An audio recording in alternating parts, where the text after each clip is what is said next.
eu tenho uma superfície dielétrica muito extensa, tá? Eu tenho todo o semi-espaço ocupado com dielétrico, com uma certa permissividade, que eu vou chamar de epsilon. E eu tenho uma carga aqui, ó, que está a uma altura d da superfície. Então vou dizer que, por exemplo, esse aqui é um ponto situado a uma distância r da horizontal, aqui está a minha origem, aqui vai estar o eixo z. E aqui está o plano XY. Eu quero saber qual a densidade de cargas, tanto superficial quanto volumétrica, induzida por aquela carga. Eu quero saber antes quais são os valores de σb e ρb. Porque deve haver uma indução de carga. Certamente uma carga superficial vai aparecer. Eu quero saber quanto vale essa densidade e quanto vale essa densidade aqui. Tá bom? Ok. Bom, ρb. Lembra da definição de ρb? ρb, por definição, é menos o divergente do vetor de polarização. E se nós estamos pensando aí que esse material é linear, existe uma relação direta entre o vetor de polarização e o vetor de campo elétrico. Não é? Qual é a relação? O vetor de polarização é igual a uma constante que a gente escreve assim, ε0, que é a suscetibilidade elétrica daquele dielétrico vezes o campo E. Só vale para materiais lineares, né? E é o caso. Portanto, se você substituir esse P nessa expressão, o ρb, ele vai ser dado por menos ε0, que é vezes a divergência de E. Se você quiser ainda, você pode expressar em termos do divergente de D. Por quê? Porque é legal, porque a divergência de D só depende daquelas cargas livres, lembra disso? Então, isso aqui ainda, você pode escrever assim, o campo E, ele é igual a... Qual a relação entre E e D? D é igual a epsilon vezes E. D é igual a epsilon vezes E. Correto? Portanto, o ρb eu posso escrever assim, ó, ρb é igual a menos ε0, que é esse é sobre epsilon divergente de D. É legal expressar em termos do divergente de D, porque você tem que a divergência de D é igual a ρ livre, né? A equação de Maxwell associada a esse cara diz o seguinte, a divergência de D é igual a ρ livre. Portanto, se eu substituir essa relação aqui, eu tenho a seguinte relação. Ρ ligado é igual a menos ε0 sobre epsilon, que é vezes o ρ livre. Conclusão. Quanto é que vale ρ ligado dentro daquele condutor? Daquele isolante? A hipótese é que aquele isolante é apenas um isolante, sem acúmulo de cargas livres lá dentro. Se não há cargas livres dentro desse isolante, também não haverá cargas ligadas, o ρb vai ser igual a zero. Não estou dizendo que o σb é zero, estou dizendo que o ρb é zero. Tá? Então, conclusão, dentro do dielétrico, ρb é igual a zero, pois ρf igual a zero. Se eu tivesse cargas aqui dentro, o acúmulo de cargas livres aqui dentro, isso já não seria verdade. Isso aqui, repara que não faz menção ao tipo de dielétrico que eu tenho. Isso aqui é verdade para dielétrico linear ou não. Tá? Isso aqui é consequência da linearidade do dielétrico. O fato de que ρb é zero, porque o ρf é zero, isso aqui é consequência dessas equações que só valem para materiais lineares. Porque o ρb, desculpa, esse cara aqui é uma função do ponto. Eu só tenho uma carga nesta posição, não dentro do dielétrico. Aqui eu não tenho dielétrico, eu tenho vácuo. Entendeu?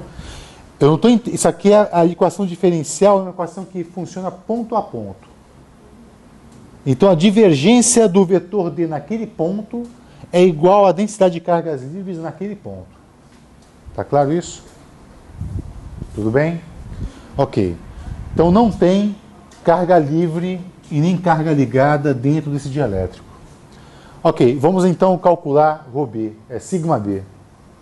Como é que eu calculo sigma B? Lembra? Sigma B é igual a P escalar M. Então eu tenho aqui uma superfície. Anormal essa superfície aponta na direção de Z, né? Concorda? Tá bom. E como o P é dado por essa expressão, eu vou ter aqui o seguinte, olha, que o sigma B é igual a ε0, que é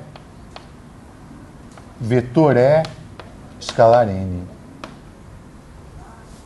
Ou ainda, sigma B é igual a ε0, que é vezes a componente Z do vetor.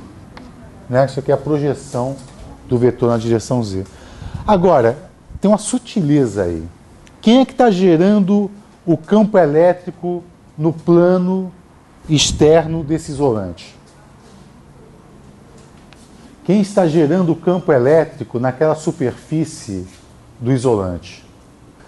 Aqui nesta superfície aqui vai surgir uma camada de cargas com sinal trocado em relação a essa. E lá no infinito uma outra. Mas ela está tão longe que eu não vou considerar. Mas eu devo considerar essa camada de cargas aqui. Lembra? Se eu tenho um plano com uma densidade sigma de cargas, o campo ali é sigma sobre 2ε0. Lembra desse resultado? Então, além do campo gerado por esta carga aqui, eu tenho o campo da superfície. Tá bom? Então, eu vou calcular essas duas quantidades aqui. Então, eu vou escrever o seguinte, olha. O EZ aqui é EZ carga mais EZ superfície. Tá bom? Tá legal. Então, olha aqui. O campo elétrico gerado por esse cara nesse ponto atua para cá. Esse aqui é o campo E. Esse aqui é um ângulo que eu vou chamar de θ. Me ajuda a escrever quem é o EZ carga. Vou colocar só C em cima, tá? EZ carga primeiro. Eu só quero a intensidade dele porque a direção é Z. Aliás, Z é negativo, né? Ele aponta para baixo. Então, vou até ter um sinal negativo aqui assim. Ele é 1 sobre 4π ε0. Q sobre a distância ao quadrado, que se você vir ali é D2 mais R2. Projetado ainda por um cosseno de θ. Tá? E o cosseno de θ ali é dado por D sobre essa distância aqui. Então isso aqui vai aparecer da seguinte forma. Menos 1 sobre 4π ε0, que D sobre D quadrado mais R ao quadrado elevado a 3 meios. Além disso, você tem o próprio campo gerado pela superfície carregada com uma carga negativa, se esse cara aqui for uma carga positiva, por hipótese.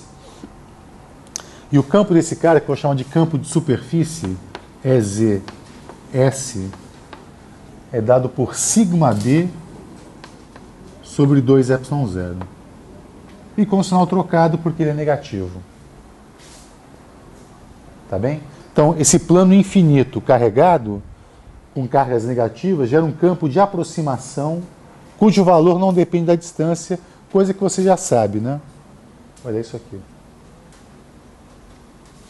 Olha só, eu vou substituir o campo total na direção Z por isso aqui, e a equação que eu vou substituir é essa aqui, olha, ela vai me dar o seguinte valor, σb igual a ε0, que multiplica esse termo aqui, que é menos 1 sobre 4π ε0, que d sobre d quadrado mais r quadrado, 3 meios, menos σb sobre 2ε0.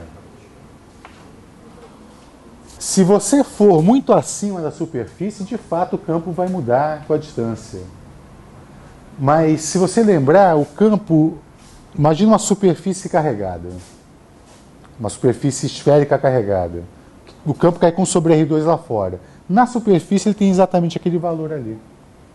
Você lembra disso quando você fez as condições de contorno, por exemplo, do salto que o campo sofre. Tá bom? E eu estou pensando no campo exatamente nessa posição, na superfície. Só que isso aí não vai ser... O sigma depende de onde eu estou. Tanto é que o resultado disso deve aparecer aqui, ó. Ao resolver essa equação, eu vou obter um sigma de R. O R, na verdade, é a posição no plano. Mesma coisa aconteceu quando você tinha o plano metálico e a carga lá fora. Nós calculamos a carga induzida no plano, lembra disso? Ela dependia da posição. Aí quando nós integramos aquele valor, ele vai dar a carga total induzida. Tá? Então isso aqui vai te dizer como é que é a densidade de cargas de polarização superficial naquela superfície. Basta agora você passar esse termo para o lado de lá e melhorar a cara disso. O resultado, eu vou colocar aqui, ó, é σb igual a menos 1 sobre 2π, que é sobre que é mais 2, que multiplica QD sobre aquela distância elevada a 3 meios, né? Esse é o sigma. Se você tem uma boa memória, você irá lembrar que este aqui, sem esse fator, é o resultado que nós tínhamos obtido para o plano metálico. E com uma carga, plano metálico infinito, e uma carga aqui a uma distância D desse plano. Se você vir aí nas suas notas de aula, ou então no livro, o resultado vai ser esse aí. E na aula passada a gente comentou como é que se faz o limite de um isolante para se tornar um condutor. Alguém lembra? Epsilon muito grande, ou o que é muito grande. Porque se você lembra, o epsilon era um epsilon 0, 1 mais que, né? A suscetibilidade. Então, no limite desse cara indo ao infinito, o teu isolante passa a ser um condutor. Ou no limite desse cara ser muito grande. E, de fato, se você fizer o limite de que é muito grande, isto sobre isso torna-se igual a 1. E aí você resgata o resultado anterior, de condutores. Dá para ver ali? Um isolante muito isolante, o que é muito pequeno. Tem até uma tabela de que é. Vamos dar uma verificada aqui. Eu vou ditar para você alguns valores de suscetibilidade. Na verdade, quando você fizer um curso de estado sólido, você vai determinar esses caras aqui por primeiros princípios.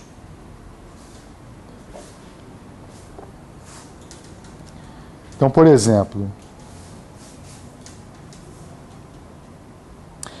eu vou te dar o resultado de 1 mais que é. Então, para o que é, você subtrai 1. O vácuo é 1. Ou seja, que é igual a 0 para o vácuo. Hélio é 1,0000065. Muito pequeno. É um bom dielétrico. E bom isolante. Na verdade, os isolantes térmicos e isolantes elétricos caminham que meio juntos. Todo bom isolante térmico é um bom isolante elétrico.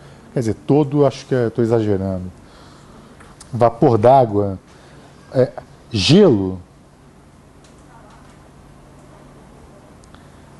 Gelo é 99 e o vapor d'água é 1,0005. Tem um tal de niobato de potássio e tálio.